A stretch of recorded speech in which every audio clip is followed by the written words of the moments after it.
Global Typhoon, Chairman TV. Weather update. Helping homeless people. Please subscribe.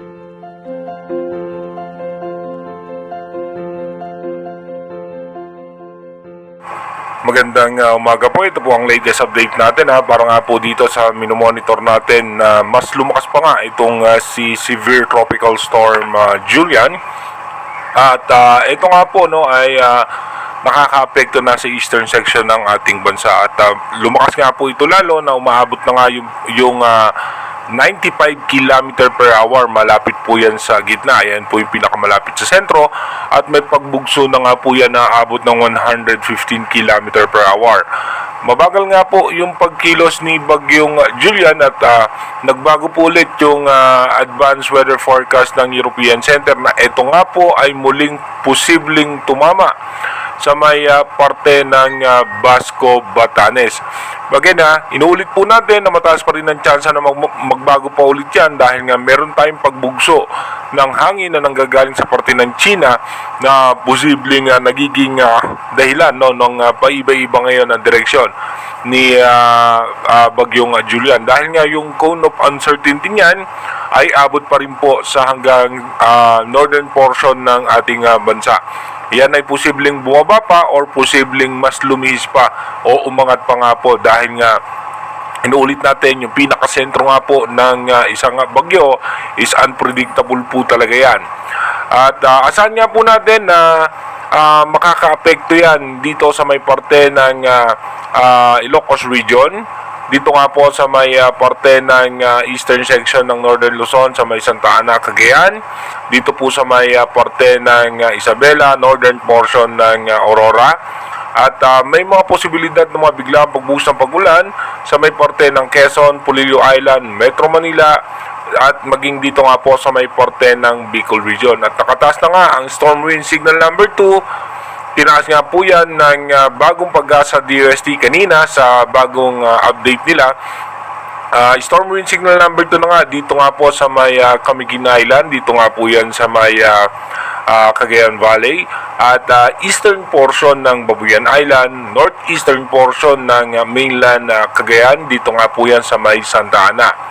Habang nakataas naman ang storm wind signal number 1 sa Batanes, western section ng Babuyan Island. Dito po sa Ilocos Norte, Apayao, Cagayan, Abra, northern portion ng Ilocos Sur, Kalinga at Mountain Province, northeastern portion ng Ifugao, Isabela at northeastern portion ng Aurora. Yan po yung mga storm wind signal na inilabas ng bagong Pag-asa DOST. Gaya nga po ng sinasabi natin, ang meron lang authorized na maglabas ng mga storm wind signal o tropical cyclone wind signal ay ang bagong Pag-asa DOST. So possible pa po yan habang lumalapit itong si Bagyong Julian at lalakas pa na posible nga ay mamaya umabot na to sa typhoon category. Possible po na mag-raise pa yan ng signal number 3 or hanggang may posibilidad pa na umabot yan ng hanggang signal number 4. Kaya antabay po kayo sa mga latest update na ilalabas pa po natin. Dito nga po sa wind map animation ng European Center, makikita nga po natin kung paano dadaan yung pinakasentro nga po nito dito nga po sa may parte ng Basco, Batanes. Possible nga po mamayang alas 2 ng hapon ay mas mararamdaman na po yan yung lakas ng hangin dito nga po sa may parte ng Santa Ana, Cagayan. At asahan na rin po natin dito sa Babuyan Island, mararanasan na rin po yung mga pagbugso ng malalakas na hangin, maging dito nga po sa may parte ng Itbay at Batanes. At habang lumalapit nga po yan, ay posible nang makaranas ng mga malalakas na pagulan at malalakas na hangin.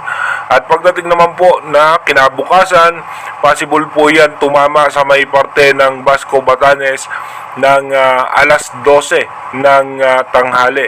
Yan po yung possible na magiging maglalaro nga po yan sa alas 12 ng tanghali hanggang alauna ng hapon na posibleng tumama po yan, yung pinakasentro niyan sa may parte ng Basco, Batanes, at mataas pa rin po ang tsansa niyan na tumama pa rin po yan sa may Taiwan. Kaya iba yung pag-iingat nga po sa ating mga kababayan sa Taiwan din, dahil mapaminsala nga itong si Bagyong Julian.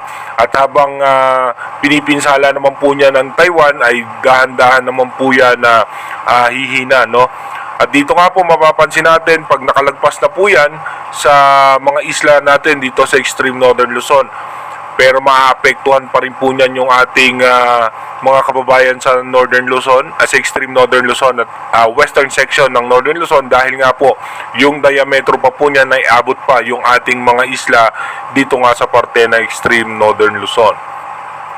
Dito naman sa ating rain map animation, mamayang alas 10 ng umaga, asahan natin mataas ang tsansa ng pagulan sa extreme northern Luzon at halos malaking bahagi nga ng Luzon at western section ng Luzon, including Metro Manila. May mga biglaang pagbuhos na mahina at katamtamang pagulan. Makulimlim na kaulapan sa Bicol Region, Mindoro Provinces, Visayas at dito nga po sa may Zamboanga Peninsula at sa Palawan. Pagdating naman po ng alas 3 ng hapon mamaya, may mga tsansa na nga po ng malalakas na biglang pagbuhos ng pagulan. Dito nga po sa may parte ng Apari, sa may parte din po yan ng Santa Ana, Cagayan, at maging dito nga po sa parte ng Tugigaraw at Isabela. Mataas pa rin ang tsansa ng pagulan sa western section ng ating bansa, including Metro Manila.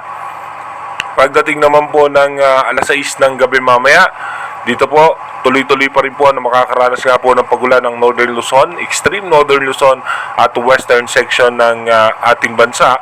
At asahan pa rin natin na may mataas na tsansa pa rin na pagulan, mga biglang pagbuhos ng pagulan dito nga po sa parte ng Metro Manila. Pagdating naman po ng alas 10 ng gabi mamaya, dahan-dahan pong gaganda ang lagay ng panahon dito nga po sa may eastern section ng Luzon, Central Luzon at Southern Luzon, pero meron pa rin po tayong makulimlim na kaulapan at mga isolated rain shower including Metro Manila. Pero dito po asahan natin mas masusungit na panahon na ang mararanasan sa may Ilocos Region, dito rin po sa may parte ng Apari, Cagayan, Santa Ana, Cagayan at Babuyan Island. Dumako na nga po tayo sa ating advanced weather forecast. Dito sa ating advanced weather forecast, bukas nga po September 30, asahan na nga po natin na tatawid po yan si Bagyong Julian sa may Basco, Batanes. At pagdating naman po ng October 1, ito nga po ay nasa western section na ng extreme northern Luzon. At pagdating naman po ng October 2, ito po ay posibleng tumama sa may Taiwan. At pagdating naman po ng October 3, lalabas na po yan ng landmass ng Taiwan. At ito dito nga po mapapansin natin yung paghina nito, dahil nga mapapansin nyo yung pagbugso nung posibleng amihan at magkakaroon tayo ng cold front. Pagdating naman po ng October 4, asahan naman po natin na iiral yung easterlies at may possible din tayong ITCC o Intertropical Convergence Zone, at ito nga pong amihan. Pagdating naman po ng October 5, mataas po ang tsansa na magiging maulan ang eastern section ng northern Luzon. By October 6, mataas pa rin po ang mga tsansa ng mga biglang pagbuhos ng pagulan at may mga possible low pressure area po tayo nakikita. Pero sa ngayon, mababa naman po ang tsansa na maging bagyo itong mga possible low pressure area. Again, inuulit po natin yung ating advanced weather forecast is possible scenario pa lamang po yan. Malaki pa rin po ang posibilidad na magbago po yan. Kagaya po na ni Bagyong Julian, bawat segundo, bawat minuto po ay mataas po ang tsansa na magbago po ang direksyon ng pinakasentro ng bagyong ito.